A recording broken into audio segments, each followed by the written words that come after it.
আমি আজকে লাল মরিচ দিয়ে চিংড়ি মাছ দিয়ে ভর্তা বানাবো।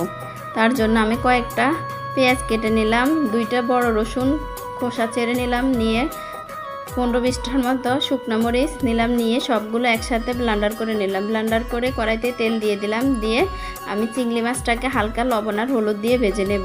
আমি এই ভর্তাটার সাথে চিংড়ি মাছ দেব, দিয়ে হালকা একটু ভেজে নেব। ভেজে নেওয়া হয়ে গেলে আমি চিংড়ি মাছটা উঠিয়ে নেব। নিয়ে আমি ওই যে ব্লেন্ডার করা ওগুলো সবগুলো দিয়ে দেব। সবগুলো দিয়ে কিছুক্ষণ পর্যন্ত কষিয়ে নিয়ে আমি চিংড়ি মাছটাও দিয়ে দেবো, দিয়ে একসাথে আবারও কষিয়ে নেব। কষানো হয়ে গেলে তেল উঠে পর্যন্ত হয়ে আসলে আমি দিয়ে দেব ধনিয়া পাতা। এই যে পরিবেশনে চলে আসছি। খেতে অনেক মজা হয়েছিল, আমি গরম ভাতের সাথে খেয়েছিলাম, অনেক মজা হয়েছিল খেতে। ওটা তো অবশ্যই তেঁতুল ব্যবহার করলে আরও একটু টেস্ট হতো, আমার কাছে তেঁতুল ছিল না। এই যে দেখেন, সবাই ভিডিও দেখবেন, দেখার জন্য সবাইকে অসংখ্য ধন্যবাদ। সবাই লাইক কমেন্ট শেয়ার করবেন। খেতে খেতে চলে যাচ্ছি। সবাইকে আল্লাহ হাফেজ।